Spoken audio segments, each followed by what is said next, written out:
This is Wavemaker Conversations. I'm Michael Schulder, and my guest this week is one of my favorite journalists. He is one of the most thorough, insightful, and entertaining reporters I know. His name is Evan Osnos, a longtime reporter for the New Yorker magazine. He had been stationed for years in China, wrote a fantastic book about China's transformation into the economic behemoth that it's become. That was called The Age of Ambition. And by the way, shows you how important language is. In that book, we learned that the word ambition under the communists in China was for decades considered an insult. It was pejorative. It was you did not want to be labeled as ambitious in China until the communist government decided that their economy really needed to grow, and then they encouraged everyone to become ambitious. That was just one of Evan's great pieces of work that took years and years to develop. His latest book is the result of a very deep dive into the world of the ultra wealthy. And it's called The Haves and Have Yachts, Dispatches on the Super Rich. And it goes a long way to explaining the roots of this huge and growing wealth gap in our society and globally. We had this conversation exactly 1 year ago, end of July last summer, as part of my summer series live at the Dreamland Theater in Nantucket. I hope you enjoy it. Here is Evan Osnos.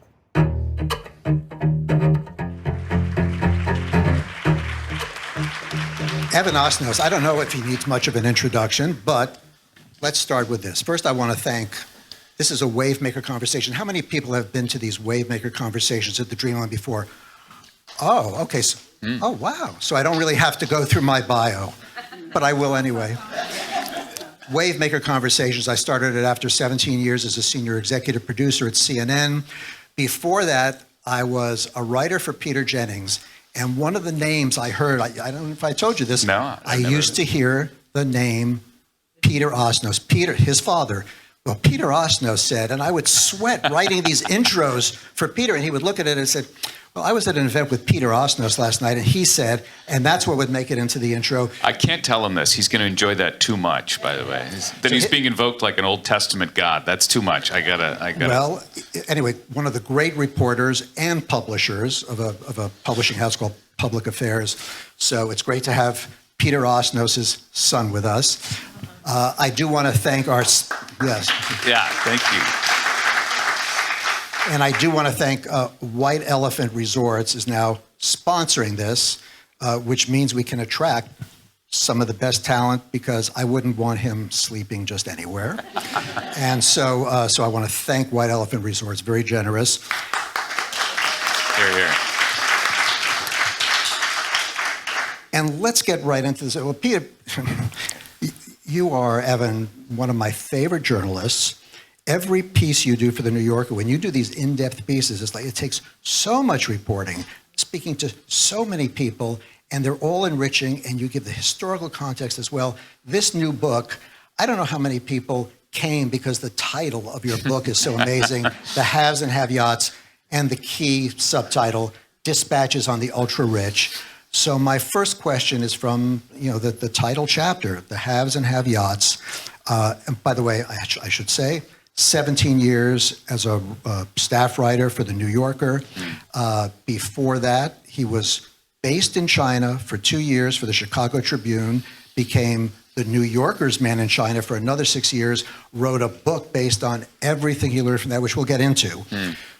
But let's start with the yachts, because I will never be able to, and maybe you won't be able to afford a yacht, but some of us may be on a yacht one day or in a room with some yacht owners, and when I'm there, I want to have their number. So tell us what we need to know about the people buying these yachts. A few do's and don'ts perhaps might be useful for us all. Before I do provide this essential life knowledge, though, I want to say a big thanks to you, Michael, by the way, for this. You and I have had a couple of these conversations over the years. I can now tell when they were by the age of my children in the photos. And so it is a great treat to be back here in this wonderful place with a group of folks who are so dedicated to reading books that you're inside on the most beautiful day in history. I thank you on behalf of the entire tradition of written word. So the first thing I think that's useful to know if you get invited out by your new friend in the super yacht world is that you don't really call it a yacht. You just call it a boat. Yeah, so if they say, would you come out and join us on the boat? You don't say, you mean on the Giga yacht? No. You just say, on the boat. And a couple of things that are probably worth keeping in mind, depending on how devoted they are to their boat, it may be a substantial piece of hardware, as it's known in the business. So there are now, the biggest yachts in the world are called giga yachts. This is a term that didn't exist until not too long ago. There's mega yachts and super yachts. And the giga yachts are so big, these things are longer than a city block in some cases. They cost the better part of $1 billion. You're getting up there. Jeff Bezos is spending 3/4 or so of $1 billion. And of course, your yacht has to be attended by another yacht, which shuffles along behind it to carry the toys, things like the helicopter and smaller boats and things like that. Now, I think it's worth reminding ourselves that there's always been large boats, but they've gone into a new scale. The Victorians used to have a line. They would say that the length of a man's boat should be comparable in feet to his age in years. So, I'm 48, I could get away with a 48-foot boat. But to put it in perspective, the Crown Prince of Saudi Arabia right now has a 438-foot boat at the age of 40. So I think the Victorians would have a beef with him if they did. Just one other thought on this that's useful to know. There are a couple reasons to write about them. But one of them is that they are now the most expensive object that human beings have ever figured out how to own. More expensive than the most valuable real estate in this country. More expensive than the most valuable work of art that's ever been sold, which is Salvator Mundi by Leonardo, which now, not incidentally, hangs on the wall of the yacht owned by the Saudi Crown Prince. And you know all this, and is this on you? Yeah. You know all this because, a lot of people journalism has a bad rap and people don't trust journalism and mainstream journalism. So people, and maybe not many of you do that, but explain to us how many people you had to talk to over how many hours to get the details that you got just in that one story. Yeah. What is it, 9, 10 stories in there? Well, the book has 10 essays, and I'm talking to you about one of them. And, by the way, some people often, when you get an assignment from an editor in which they say, what's the deal? This is literally how it started. What's the deal with these yachts? I didn't ask for a second word on it. I said, I'll go and check it out. I'll be back when I'm done. And months began to pass as I was doing the most thorough research that a person could ever be called upon. I mean, at a certain point, I'm traveling. It's not the most demanding and hazardous assignment that I've ever had, I'll confess. I mean, I'm going to Palm Beach and Monaco and Tuscany. And finally, my editor says, where the hell is this story? I mean, you've been going, you've got an Italian cell phone. I mean, what's become of you? And I said, I can't hear you over the wind. But I finally did have to come home and put this to paper. In all seriousness, a piece of this kind, it sounds kind of funny, and it is also an act of extended research where over the course of a piece like this, I interviewed, I think, about 75 people that were willing to go on the record, and then an equal number who were not on the record. That's the way a project like this comes about. And in the meantime, you're reading about the history of vessels back to Caligula, who, by the way, liked to go out on his yacht and join the band and kind of do a weird air guitar thing. But, when the boss is Caligula, you just go with it. And there was a line in that piece, and then we're going to move on to some other pieces, but it's not, and maybe this is telling about the culture, it's not about the stuff that's being bought, it's about the status. Yeah. And there is a real competition and anxiety among the ultra-rich for status. Yeah, And status. does that translate into power? Does it translate into being an elite?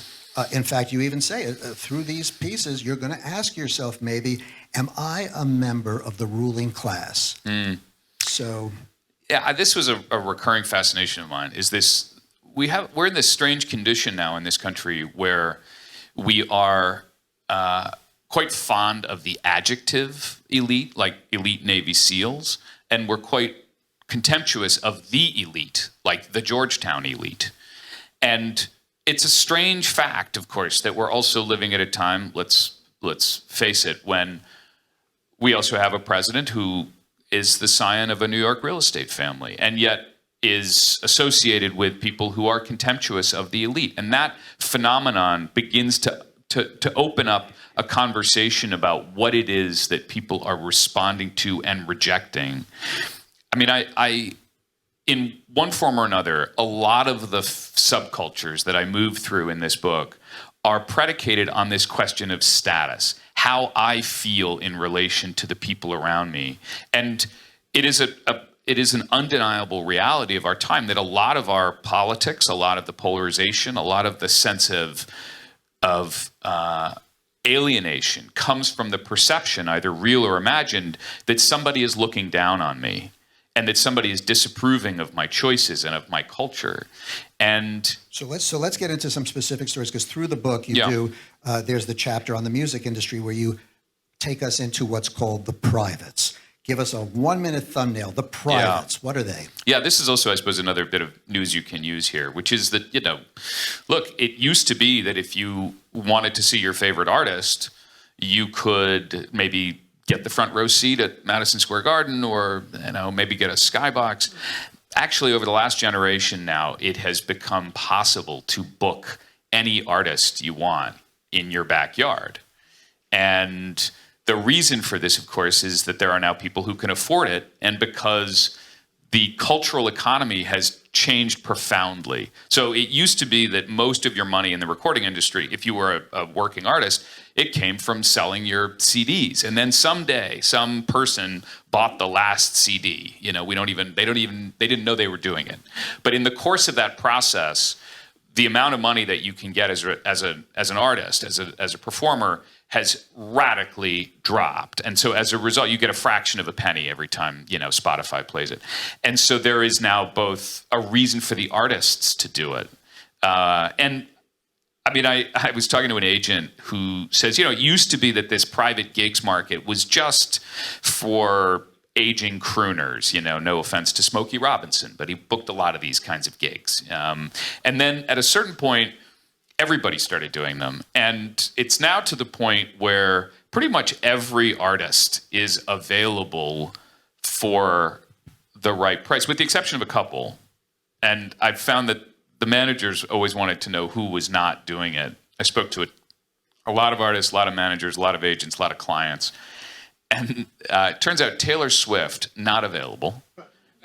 Bruce Springsteen, not available, even if you just want to go riding motorcycles with him, which is what somebody offered him. And also, for reasons nobody can really explain to me, AC/DC, not available. Can I just give us a price range for a few of the really big artists? Well, I mean, to give you, Beyonce did a gig in Dubai for $18 million for one 30-minute set behind closed doors. That's honestly what got me interested in this. And yeah, some of you are beginning to recall your days as a high school recorder player and thinking, maybe I could make a go of it again. But I decided in the course of this reporting that I don't think I could really bring this to life without going out on the road a bit. And so I started asking artists, can I come with you? Can I join you? And they don't want to talk about it. The artists don't like to talk about it. The clients don't like to talk about it. This is all kind of this vast economy that is happening just beyond, sort of just past the hedgerow. It's like it's happening in the backyard. And then I had lunch with an agent who said, I know somebody who might actually say, okay, you can go with him. And it was Flo Rida, the hip hop artist. And so I called up Flo, actually his lawyer initially, and I said, what do you think? And he said, yeah, sure, come along. So I embedded with Flo Rida for a bar mitzvah in Chicago. A sentence after which I would retire happily from journalism. That was like the greatest journalism experience that a man will ever have the opportunity to do. And, you know, here he was, and he sang his heart out, he and his backup team, in front of a room of dazzled 13-year-olds for $250,000. And he does dozens of these events a year, and he gets paid $1 million overseas. And they're sometimes fine and sometimes super weird. And one day he showed up at an event abroad. It was like off the coast of Sardinia on a yacht. It seems that all stories lead back to yachts. And so he gets on board this boat, and he's expecting to find a room full of 13-year-olds. And instead, it was just 3 people sitting at a table with their hands sort of folded, ready to listen. So now perform for us, Flo Rida. And he said, you know, I realized like the only way I'm getting out of this with my fee is to just go ahead. And so he performed his head off for these 3 people sitting at a table.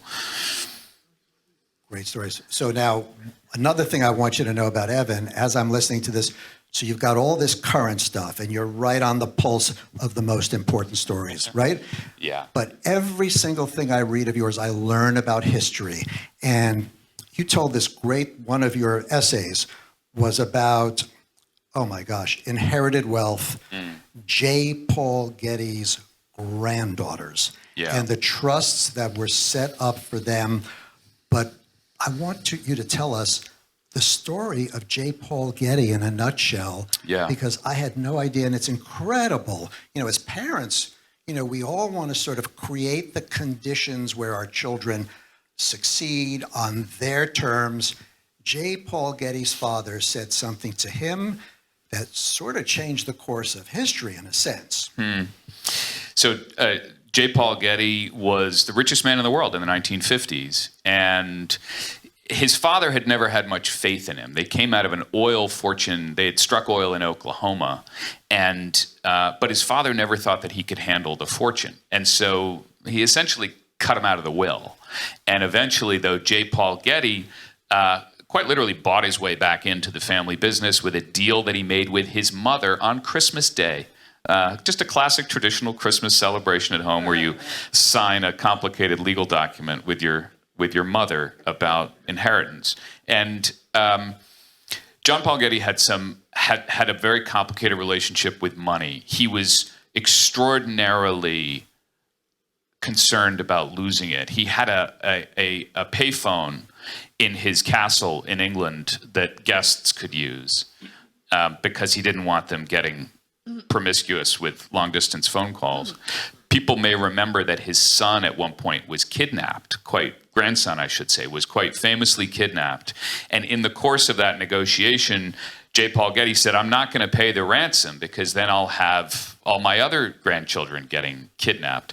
I'll spare you some of the unsavory details. They started sending portions of the grandson to him in the mail, at which point he did agree to pay part of the ransom, but then he paid just enough of what his accountant said he could write off on his taxes, and then he billed his son for the remainder at a reasonable interest rate.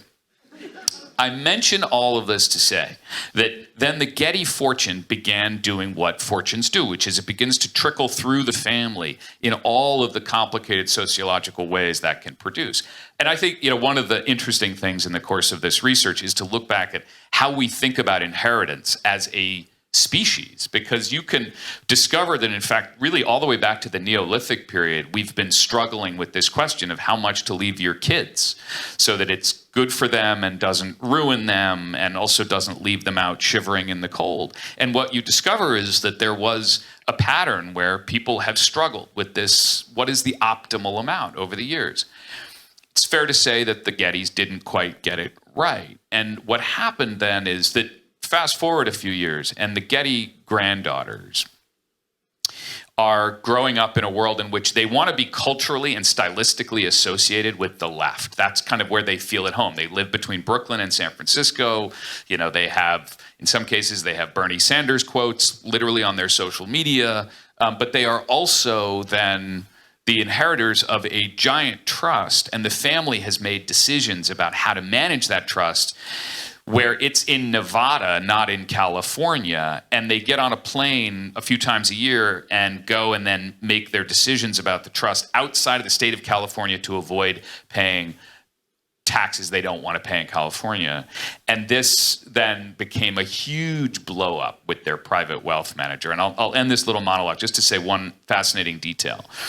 You don't usually get a window into the world of the private wealth management business, and that is by design. It is important to stay out of view in that world. And there is an old saying in the wealth management business that is almost uniquely resonant with where we are today, which is that in the business, they say that the whale that never surfaces doesn't get harpooned. And that's why you keep your clients and your business out of the news and out of the court system. But eventually, in the case of the Gettys, they had a breakdown in their relationship with their wealth manager, and lo and behold, it all ended up in court, and a nosy reporter started paging through these files and then talked to a lot of the people. The wealth manager talked to the grandchildren, talked to people in the family, and so on and so on. And the goal was to write about a period in American life in which the instruments of tax and inheritance are really being transformed in a way they haven't in hundreds of years. Just to give one last little fact on this, there was a law that was passed in Europe after the Crusades. It was called the rule against perpetuities. It was designed to prevent the dynastic fortune. And it persisted for a very long time, the rule against perpetuities. It basically meant that, I'll spare you the tax details, but it was designed to prevent these vast fortunes from continuing on. But in the United States, we started getting rid of that rule over the last couple of decades, state by state, as states competed to attract more profitable and more lucrative residents. So Nevada, South Dakota have reverted to a condition in terms of inheritance and tax that is something that is more like medieval Europe than it is like what Jefferson envisioned for this country, which was, as he said, a country in which we would have an aristocracy of talent, not of landed gentry. Absolutely fascinating. And that brings me, my God, we could keep on going through so many of these books, but so many of these stories, but there is a through line through a number of your books. So the first time I spoke with you, it was your book on China called The Age of Ambition. And I was so fascinated to learn that Evan was there at a time when the word ambition in Mandarin, if I have this correct, it used to be something you did not want to be seen as ambitious in communist China, because that meant, see, I learned this all from you. This is why if you read Evan, you're going to sound so great at every party you go to, I'm telling you. And so ambition was a bad thing to be avoided. And you tell us during your time in China, ambition began to be extolled. And I don't know how does that connect in some way? Yeah. As a matter of fact, you said one of the things that you love to do when you come back home, whether it's from China or a reporting trip, you see the world a little bit differently. You notice things you never noticed before. So through your eyes, what do you notice about the state of America now based on what you experienced in China?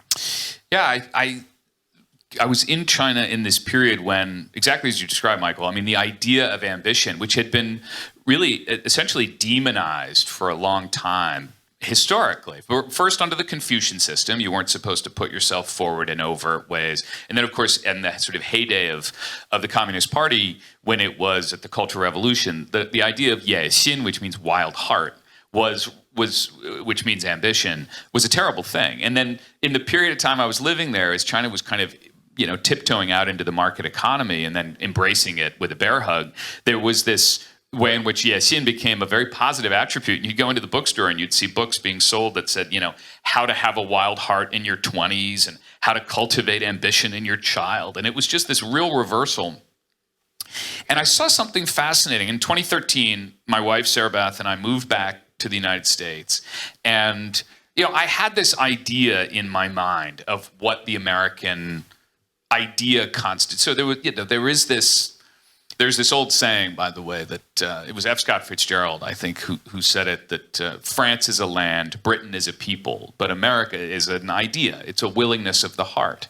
And so in all these years I've been living in China and reporting in all kinds of places in the Middle East, in Iraq and in Egypt, and then in Southeast Asia, in Burma. And I'd always have these conversations with people where I'd say, in a sense, I know that the United States is not exactly living up to all of your aspirations right now, particularly after the war in Iraq, but it is still rooted in some big ideas about rule of law and about the possibility of being able to improve your station in life. And, the idea of epistemological fact that we can ascertain and so on.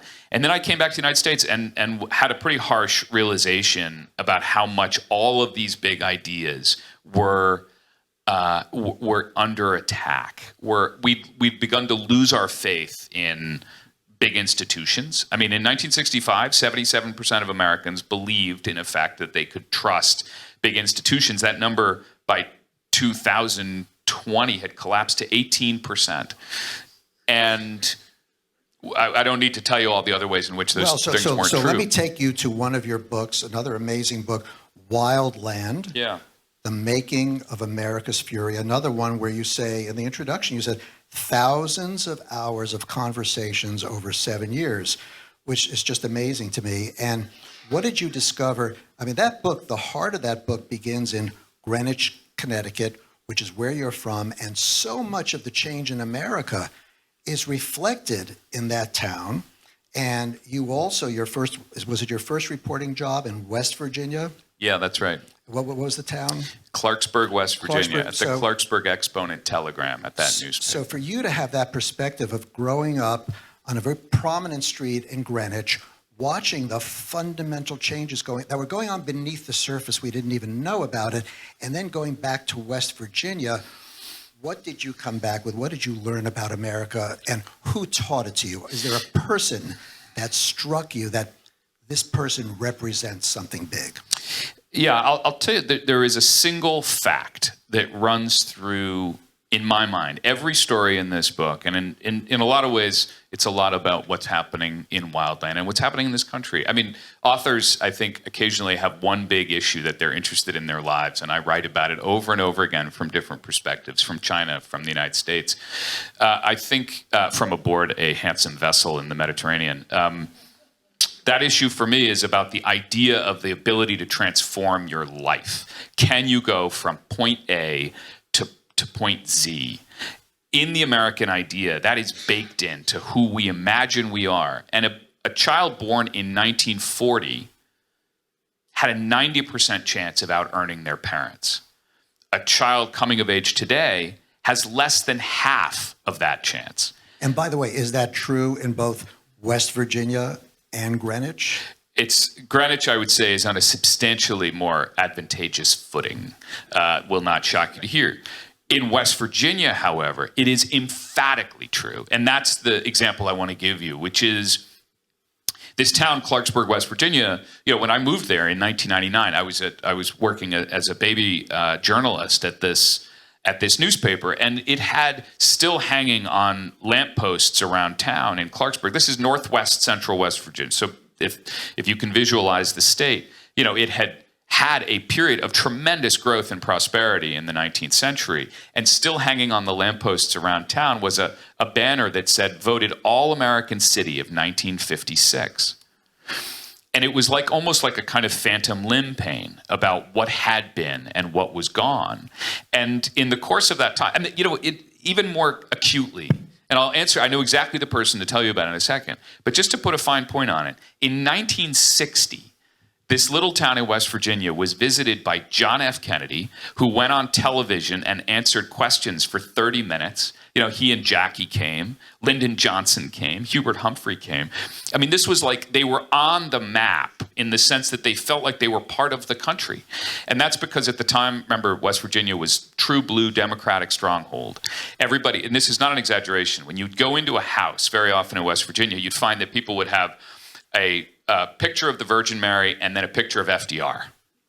And That's because FDR saved West Virginia during the New Deal, that, in the depths of crisis, that he had essentially pushed aid up into the mountains and saved people, and it lingered.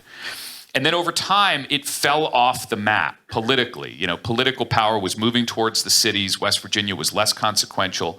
Ultimately, it's worth reminding ourselves that in the 2000 election, that was the first election since FDR, when West Virginia went for a Republican, that had Al Gore actually won West Virginia, he would have won the presidency.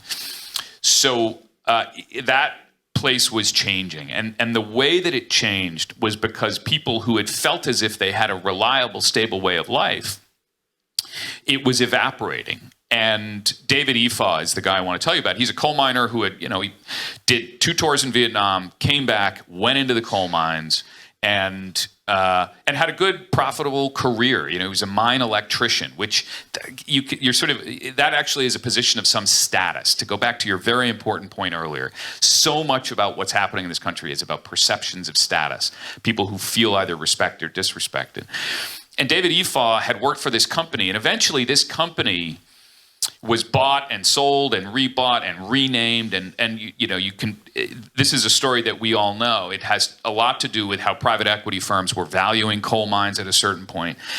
I'll fast forward in the story to tell you that eventually David Efaw became aware of the fact that the CEO of a company that had bought a coal mine where he worked and eventually had, through the bankruptcy process, had gotten rid of healthcare obligations to retirees. They'd essentially hived off the healthcare that they had supposed to be giving large numbers of former retired coal miners.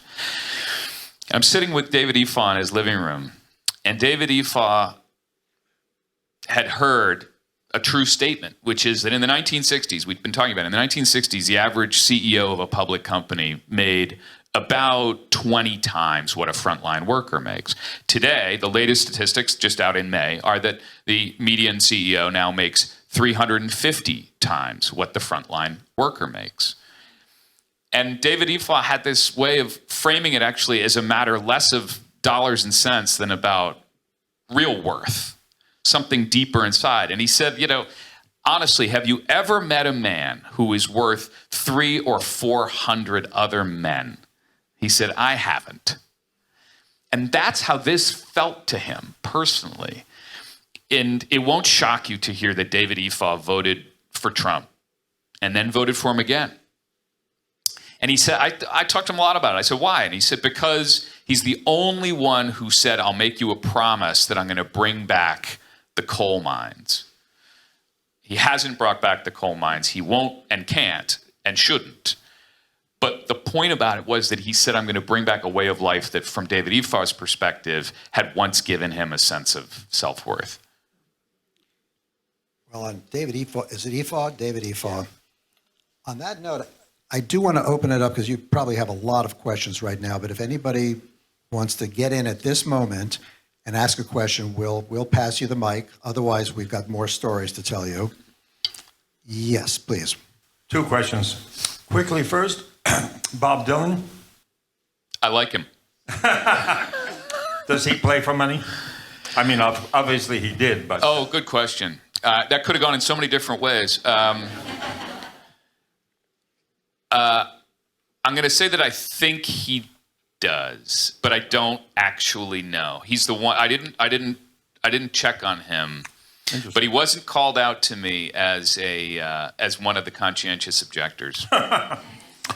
And number 2, because Gavin Nelson is definitely running for Democratic president nomination, I looked him up on Wikipedia, and you mentioned the Gettys, and I discovered that one of his childhood friends, who has backed him a lot through his father's connections, is a gay man, one of the Gettys heirs. I forget the son or something. Yeah. Tell us more about that, if you will. Yeah. Thank you. Well, actually, what's fascinating, you're right, the Newsom family and the Gettys have been very close for a very long time. And what's fascinating about it, actually, Bill Newsom, Gavin Newsom's father, was the lawyer, in fact, for Gordon Getty for a long time. Gordon Getty being the son of John Paul Getty, who is now in a sense, the patriarch of the big family.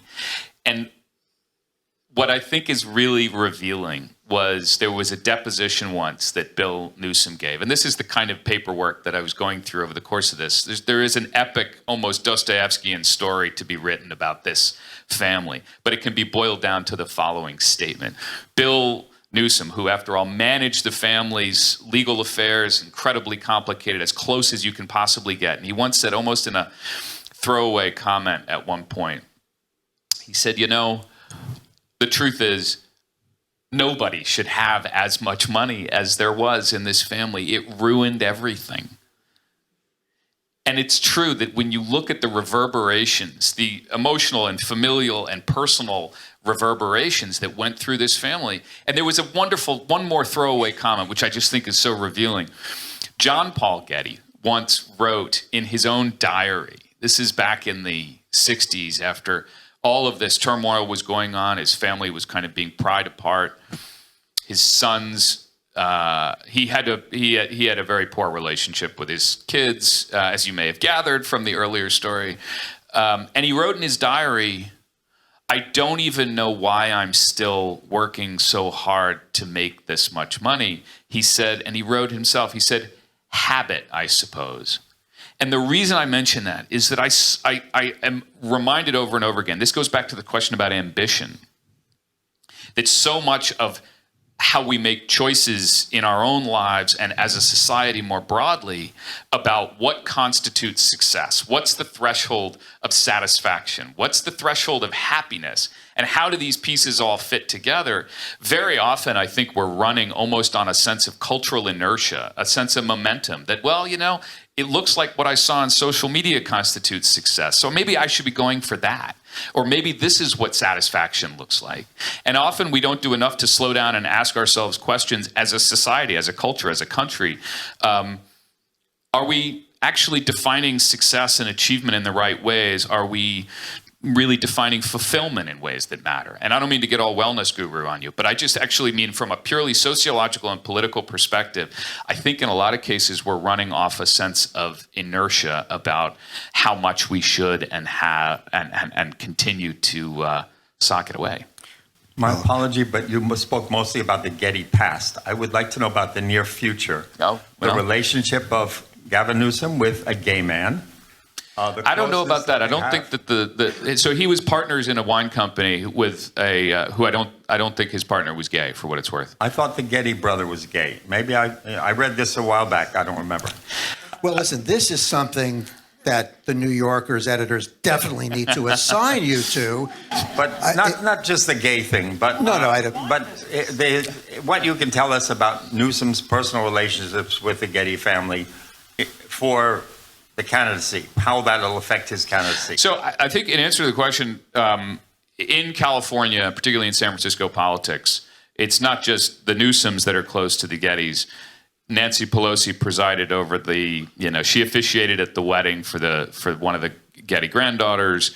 Kamala Harris was involved with the family on the way up. You don't get to the top of California politics without coming to terms with the Gettys. I actually don't think that that's going to be particularly a meaningful feature if he runs for president. But let me ask you, so bouncing off that and just the whole issue of elites, and you cited an old political philosopher who talked about how when there's not enough circulation of elites, when not enough people who are not in the elite class can get into the elite class, you can have a tipping point and society can crumble. And in fact, in one of your essays, and you can read the book on this, a lot of people with a lot of money are building very deep shelters for that time when things collapse for a while. Yeah. And so this whole idea of elite circulation, I want to bring it back to you as not just a journalist, but a father, because I know you're of a devoted father of 2 young children, and you are thinking about these issues from the perspective of a parent. Yeah. So what are you thinking at this point? Which of these stories do you want to tell your children when they're old enough to sort of really grasp them, or even now? What are the good life lessons for them to thrive in the way you want them to thrive?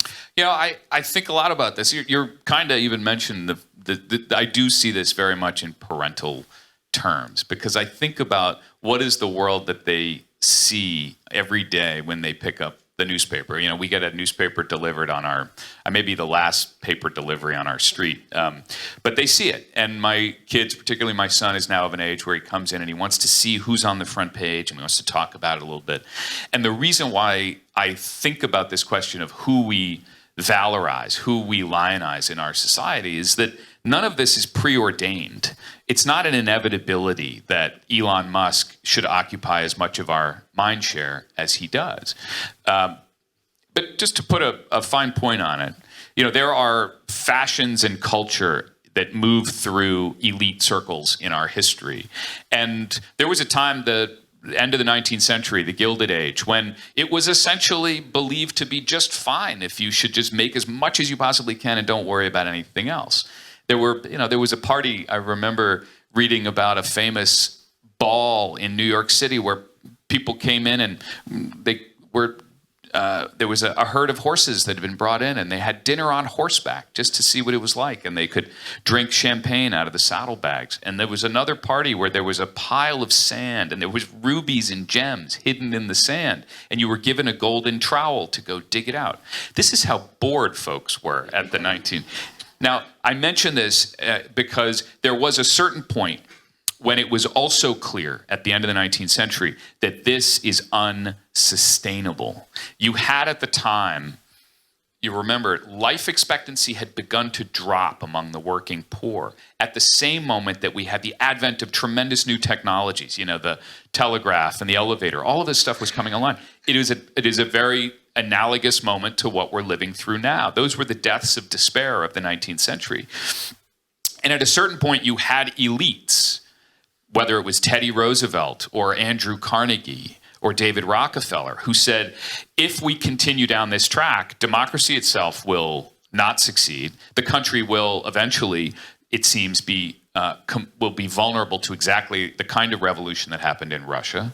This was very much on people's minds. And I think, and Carnegie, you remember, began to say, if we don't make a change, we will have a country of, this is a memorable phrase, of rigid castes living in mutual ignorance and mutual distrust. And he started using his fortune to build libraries. We now have, 3,000 of the Carnegie libraries. That was the technology of its day. In a way, he was using his power, his wealth, his sense, his education, his sense of the country to say, how do I rescue my own country from ignorance? So if I can stop you there, and I'll get to more questions in a moment, but in a sense, the Carnegie of the day could be, if he would be, Mark Zuckerberg, because he controls, a really important way of getting information to people and to bringing the cast together. You spoke with Mark Zuckerberg. Does he have it in him? And am I thinking about the right person? Because we have to look for somebody, unless it's somebody who comes out of nowhere, who is not in elite circles right now. Zuckerberg is going in the other direction, I'm afraid. I think, but what's amazing, and this is why it's interesting, is that these... And by the way, just tell us, you spoke with Mark Zuckerberg for this book. I did, yeah. Just give us the setting for that. I wrote a profile of Mark Zuckerberg at a time when he was making precisely some of these decisions about here he is, he's the most prosperous member of his generation in the United States, and how does he want to be remembered? And he had come to believe, for a time, he said, maybe I'll be like Bill Gates and Warren Buffett, and he, set up a foundation, much like the Gates Foundation, and started giving money away. And then you saw over time that he moved in the opposite direction. He essentially decided, I don't think that that's really where the country is. He didn't feel, honestly, as if people... I think he got burned by the realization that actually he had more responsibility and guilt than he could bear, than he really wanted. I'm being quite blunt about it. I think he did you realized, get that sense from sitting across the table from him? He decided at a certain point that it turns out maybe no matter what I do, people won't actually like me. And it had a kind of diabolical effect on him, I can tell you. He didn't tell me this directly. This is sort of happening since then. But you've watched as he's turned sharply to the right. And what's happened is that I think that he's decided that he's made a case to himself that my shareholders require that I do what I can to be close to this president, that, it's my fiduciary responsibility. You can explain it to yourself however you want. But the answer is simply that he decided that I don't think that I'm going to go down the Warren Buffett and Bill Gates route. And the reason why this matters, and this is the sort of final point on this business about Andrew Carnegie, is that these ideas move in fashions among the tycoons of the day, meaning that there is a time when the fashion is, and fashion sounds dismissive, it's really culture. Culture is upstream from politics, meaning that if you want the Mark Zuckerbergs of tomorrow to be the Carnegies of their day, then we need to start talking as a public culture, as a society, about what we expect of people with tremendous advantage and with tremendous wealth, and the responsibility that they may have and can have, and the positive legacy that they can build. I mean, John D. Rockefeller at a certain point decided, I'm going to give away half my fortune. The rest of it he gave to his son, who gave away 90% of the rest. They created the University of Chicago. They had a dedicated idea of how to give back to this country. Elon Musk, if you want to know, Elon Musk's belief is that the greatest gift that he can make to humankind is remaining the CEO of Tesla, because he believes he's helping people down the line who are eventually going to be aided by his work on renewable energy. He has a foundation which is, in some years, according to the New York Times, so inactive that it runs the risk of breaking the law for not giving enough away. And in fact, according to the Times, it gave out in its first year money to a school that turned out to be located in his own home. And 5 of the 14 students were his own children. So I ask you simply to say what I'm really interested in is there are a lot of different ways to use this tremendous power. And there has never been as much power in the hands of a few. Today, in this country, there is actually more wealth in the hands of the very, very top than there was even in the heyday of the Carnegies, the Rockefellers, and the Vanderbilts. We have now entered into uncharted territory. And so it is, in a sense, a moment of plasticity when there is a culture in motion at the very top, where it can be steered in the direction of saying, we think that this country will thrive for the next century if there are people who are willing to say, I want to put a few more tomatoes into the soup, as Carnegie and Rockefeller did. One of the leading thinkers, modern thinkers in China, I remember reading this in your book, there was a quote about hope. Do you remember what I'm talking about? The definition of hope, which goes right into what you're saying. Well, I think what you're thinking of is actually Lu Xun, who said that, yes. And you're absolutely right. Yeah, he said there is no hope until people can it's like a path in the woods, and that at a certain point, once people begin to tread that path, then hope becomes possible. And you're kind to remember it, because it is how I think of these issues, which is that things are impossible until they're described and until it becomes culturally expected. And I think, I just want to give you one last little bit here. You can listen, we're riveted. I think, and now we're getting a little hopeful. Yeah. So I like that. So keep going. My point is simply this, which is that we've been through an equivalent moment. The Gilded Age is an enormously fruitful lesson to learn right now, because it was quite comparable for all the reasons I described. I mean, the very existence of democracy felt it was in doubt. And you ultimately had people like Teddy Roosevelt, who helped usher this country towards the progressive era. Progressive meant a different thing at the time. But what it meant was establishing a floor, establishing protections for people in the economy so that we would be able to flourish as one political commons. I mean, it also meant direct election of senators, which was a political reform that we need of the kind that we could benefit from now. My point is simply this, that it can feel to us as if the centripetal forces in our society are kind of pulling us further and further impossibly apart.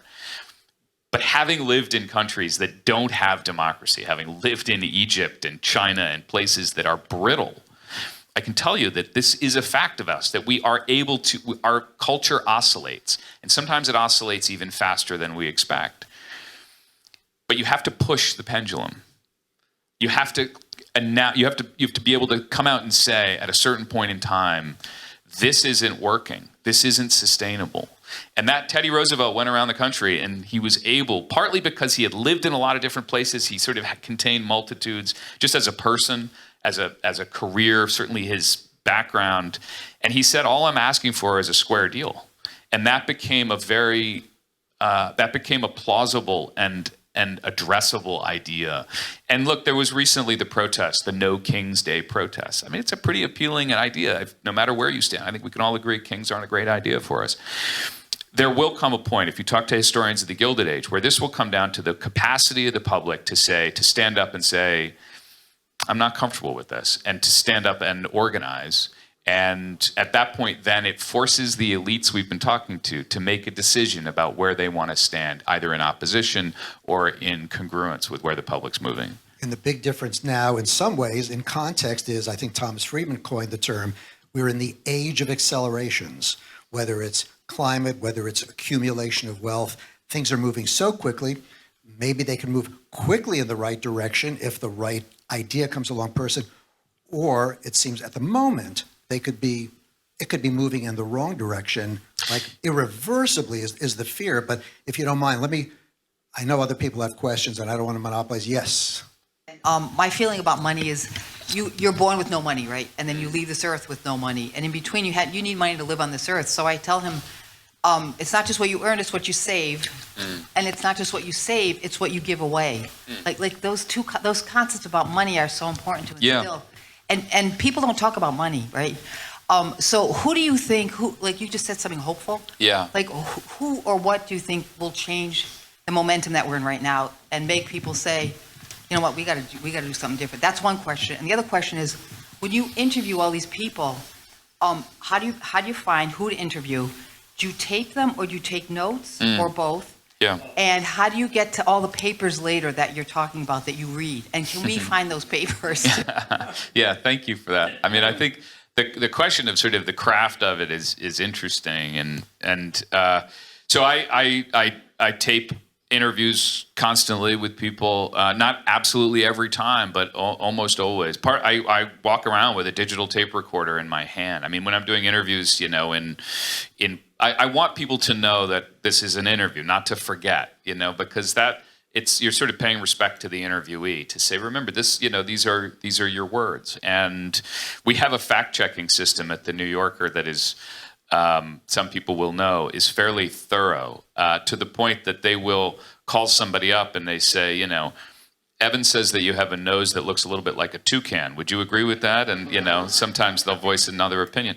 But the whole purpose is to have a controlled blast, in a sense, to say, let's get it out here now before it's on the printed page and figure out if it is toucan-like. A controlled blast. Yeah. I'm going to remember that. So it's an antique procedure, fact-checking. It almost feels countercultural, perhaps even a bit, you know, rebellious these days. But we believe in it really deeply, that this is something that it is possible to ascertain the facts. So we go through this whole process. Look, I am very lucky to be at a place that lets you go off and write a story for 3 or 4 months, and I can root around in the archives and come out with...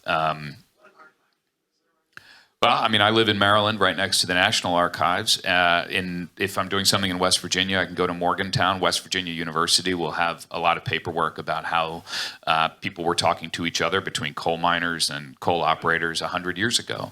But this, you know, this is not I don't mean this to be an advertisement for the New Yorker, other than to say that there aren't that many places that believe that the quality of the work will be that much better if you're given the time to interview 150 people versus 25. Because at first reading, you could look at it and say, well, this looks fine. This looks like a story. It has a picture. It has a title. It's all the same.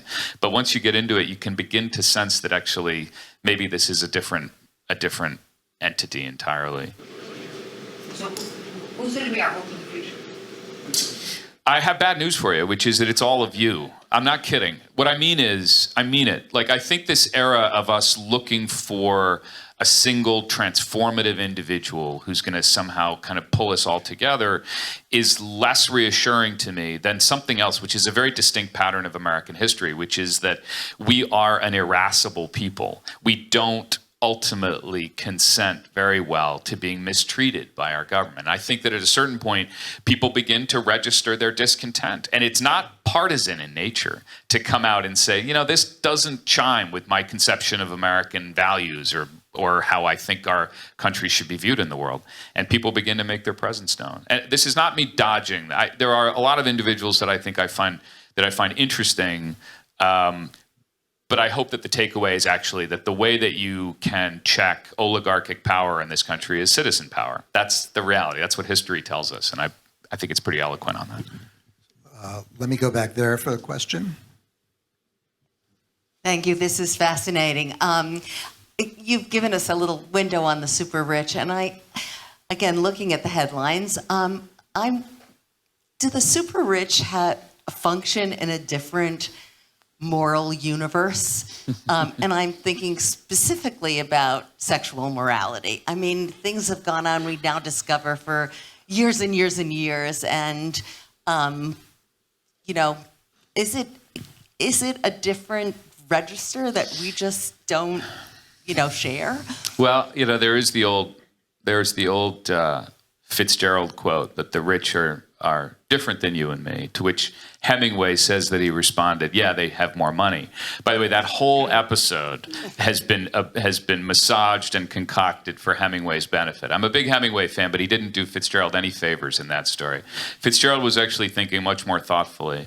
What you're getting at is something that I do think is a phenomenon, which is that there is a level of seclusion that becomes possible. One of the themes that became very clear to me over the course of this writing, and Michael, you mentioned these underground refuges. I went to New Zealand to visit some of these doomsday refuges that some American tycoons have built, because they're concerned about the viability of society. That's the physical expression of the ultimate luxury, which is to seclude oneself, and that's a change. Actually, I mean, that is a change, and I think it's quite unhelpful both to the people who are secluded and to the rest of society when it's possible to recede within our own worlds too thoroughly. I'll just give you a kind of this is quite a hopeful example of what happens when you are, by the arrangement of society or by your own choices, able to come in contact with people who are living a very different life. I mean, there was a guy named Linwood Holton, who was the governor of Virginia back in the 60s, and he did something really radical, which was Virginia, some people may remember, was resisting Brown versus Board of Ed. They had said, we're going to engage in what they called massive resistance. They weren't going to integrate the schools. Linwood Holton was the Republican governor, and he said at the time, this doesn't sit well with me. This doesn't feel right. And they, in fact, enrolled their own kids into a predominantly black school that integrated the schools that was the process of integrating schools across Virginia. And later, Linwood Holton was asked, what was it that made you do this? And it was the end of his political career, to be honest. He was rejected by the party. He never really had a future in politics. And I was interviewing his daughter, and then later talking to others who had known him, and he said, it was very simple for me. I was in the Army. I went off to World War II. I was in an integrated unit, an experimental unit. And I relied on people every day, and I was in constant contact with people every day who didn't look anything like me. He was from a classic sort of Southern white family. And he said, but the idea that I'd come home and not have that in the state of Virginia just felt completely bizarre. And one of the things that gives me hope as an idea is that the possibility of putting young people in contact with others on a project larger than themselves is a piece of social technology that we know works. It works in Teach for America. You see that the experience of being put into a school that's different than the one you grew up in changes your attitudes about yourself and the country. We've also seen it over and over again. It's called contact theory. It's pretty well established. until recently, and maybe let's assume for the moment that our current politics is an exception, not a rule, there was a direction to building out more opportunities for national service in this country for young people. That has been cut back over the course of the last few months. But there are people on the right and on the left who believe that a national service program giving young people the option of doing something larger than themselves, something that takes them out and introduces them to others, would be the kind of process that we know helps you see yourself as part of a shared political society again, instead of these islands within. Yes, Charlie. Oh, sorry. Oh, sorry. I have a question about your most recent book. I'm wondering how seaworthy these boats are. It's a great question. They are. A boat of that size is in constant mortal combat with the sea.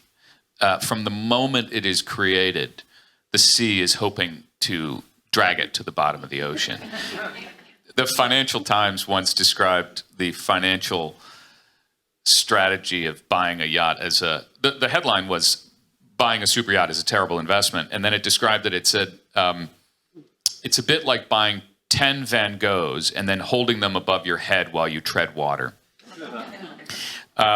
The more precise answer is some of them are seaworthy, but we saw a case, a dramatic case recently. People will have heard about Mike Lynch in the UK, a British financier who had a boat called the Bayesian, which went over in a storm. And I've read the Maritime Report, the investigation of what happened, and it turned out that it had been expanded and adjusted and retrofitted and refitted, and it was not. It took a heavy gust of wind at a certain moment. It went over and it couldn't right itself. So a lot of times people are spending money on putting in things like cryo saunas, which cool your body down to some impressive temperature, or a helicopter pad from which you can fly to the top of a mountain and go skiing, rather than perhaps fortifying the vessel for what lies ahead.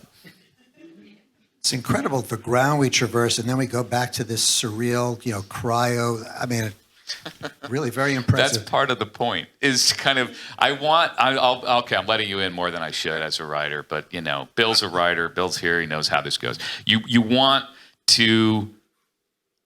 I am trying on the page to pull us from one world where it feels self-contained. You think this is the world, and then you're yanked into another world.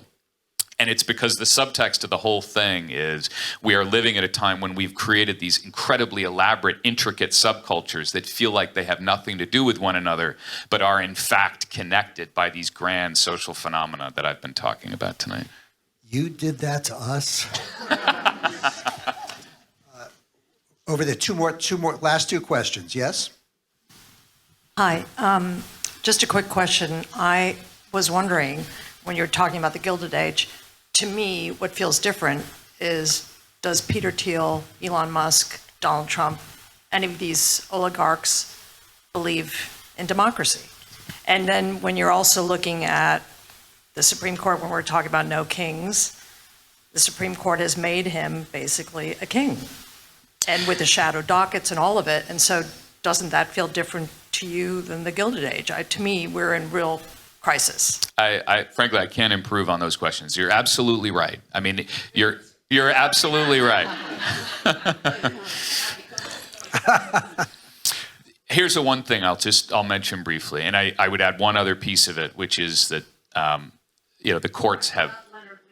Yeah, the courts have reified, to use a kingly term, the idea of what Trump is doing and his impunity from things. But it is also true that politicians in Washington are alert. We haven't talked about money in politics. That's the core beating heart of the problem here. But politicians, I've been doing this work long enough to know that politicians they will read the room ultimately. And if they think that this is the downfall of their career, that they can't come back if they're on the wrong side of where the public is, then they will have a rapid evolution in their thinking and their principles. And that's where the public comes in. That's where the public comes in. The House is representing that, right? Absolutely not. The House is totally not. But so then they're not beholders. I agree with you up to the point at which they would suddenly decide in their interest. Look, all I'm saying is the only tool that we have at our disposal right now is the sheer power of popular will. It's not being expressed through politics because of the impediments that money provides. And the one thing they can't stop yet is people expressing themselves in the ways that we are beginning to do. And I think that's important. Last question, if I can. Yes. Thank you so much. This is riveting. I guess I just wanted to inject a little hope here. We've talked a lot about men and their lack of philanthropic spirit. Can we talk a little bit about Mackenzie Scott and Melinda Gates, please? Here. I think they're modeling something that is so profoundly different. Elon Musk criticizes their philanthropy, but can we break the fever here and spend some time on these people instead of, on the front page always having to read about Musk and Zuckerberg? Absolutely, They're great. Absolutely agree with you. Have you ever spoken to Mackenzie Scott? No, I mean, to her great credit, she feels no need to talk to reporters. I have to tell you, look, what she's doing is amazing. And this gets to this culture question. So for people who don't know, Mackenzie Scott has essentially said, I am going to give away this fortune as responsibly and as fast as I can. And the way it works is you sometimes get a phone call that says, if you're an organization, for instance, that's out there. So there you go. And there is, and the reason why I think it's so important, and I'm joking about the fact that she really doesn't give interviews. It's been a determined effort to have, and I think she probably will at some point. She's not interested in glamorizing herself. She's trying to shift the focus from her to what is actually the effect of the money she's giving away. And I think a lot of times when you ask for these interviews, they say, well, let's just go ahead and talk to the people that are receiving these grants, which is a very good thing. But one of the things that I've mentioned just very briefly, this idea of culture being upstream from politics. What I mean by that is that we can choose as a culture who to valorize and who to celebrate. And I think there is, you just saw it recently with Melinda French's book and the way that she gave a series of interviews that were enormously important in terms of talking about, as she said it, look, she says, I have an utterly ridiculous sum of money. That's her term. And she says, and I'm trying to give it away as in the best way I can for the most utility for the most people. Warren Buffett, who is now leaving the stage in some respects, he has talked about the fact that he has tried to give his money to people that would benefit more from it than he will. But he's also talked about the fact that at this point, just the arithmetic fact is it's accumulating faster than he can give it away. That makes no sense from his perspective. And so, look, I am, in my way, this is the case I am trying to make, is to say there is one group of people that we can I find not contributing to the thriving and future of this country, and I think it's worth describing them as such. When I talked about Elon Musk's philanthropy, it's worth comparing that to the way that in quotes, the way that Mackenzie Scott is doing it.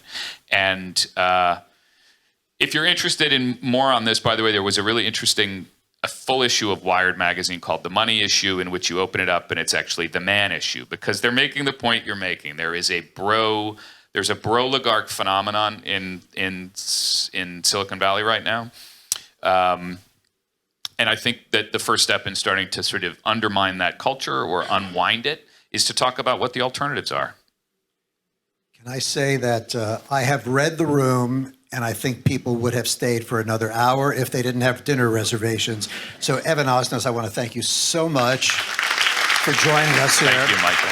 And Evan, you can purchase the Haves and Have Yachts, and Evan will sign them for you right over here. He will write anything you ask him to write.